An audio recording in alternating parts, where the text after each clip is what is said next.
Cambodia in the late 20th century became the site of one of the most devastating social experiments in history. At the center of it was Pol Pot, leader of the Khmer Rouge, who ruled from 1975 to 1979 and sought to remake Cambodia into a utopian agrarian society, at any cost.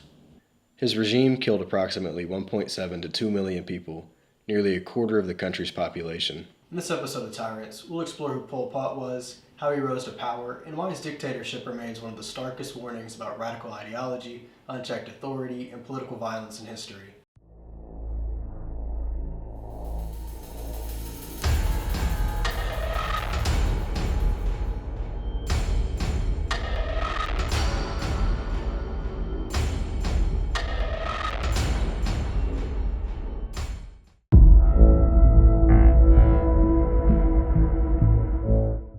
Before Pol Pot's rise, Cambodia was a nation struggling with instability. By the late 1960s and early 1970s, Cambodia faced economic deterioration, political corruption, and increasing pressure from the surrounding Vietnam War. Rural Cambodians lived in deep poverty, while elites in Phnom Penh enjoyed relative modernity, fueling resentment and growing class divides. In 1970, Cambodia's head of state, Prince Norodom Sihanouk, was overthrown in a coup by General Luan Nol. The U.S. bombings during the Vietnam War further destabilized the countryside. These conditions created fertile ground for radicalization. Everyday life for peasants involved poor harvests, lack of land, and limited access to education, inequities the Khmer Rouge promised to eradicate through revolution. Pol Pot was influenced by Marxist-Leninist and Maoist ideologies during his studies in Paris in the 1950s. Returning to Cambodia, he joined the underground Communist Party and gradually emerged as its leader. The Khmer Rouge capitalized on the chaos of the civil war between Luan Nol's government and communist guerrillas. They built a secretive, disciplined movement, appealing to rural youth with promises of equality, land, and national independence. By April 17, 1975, they marched into Phnom Penh victorious. Pol Pot declared Year Zero, signaling the complete destruction of Cambodia's old society.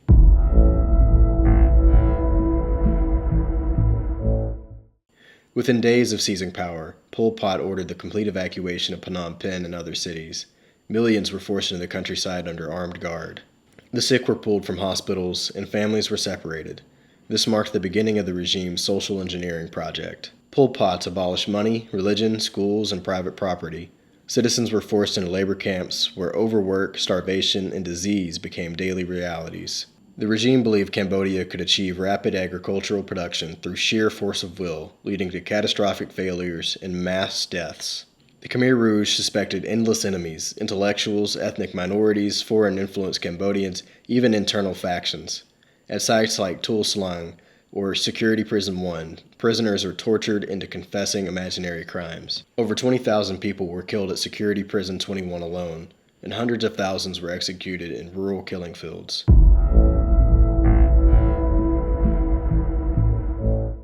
In 1979, Vietnamese forces invaded Cambodia and overthrew Pol Pot, revealing the full extent of the genocide.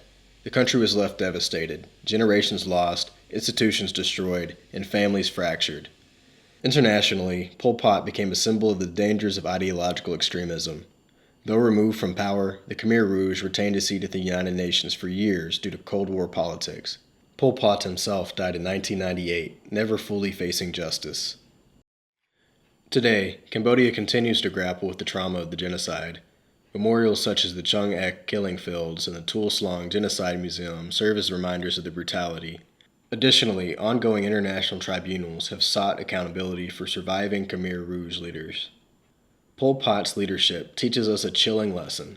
When ideology becomes absolute and leaders hold unchecked power, ordinary people can be swept into extraordinary cruelty. His regime shows us how fear, secrecy, and radical visions can destroy societies from within. Understanding Pol Pot is not just about history.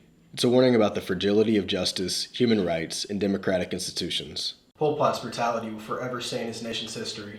To learn more about tyrants and their unfortunate rise to power, like this video and subscribe to the Aspirations Network channel.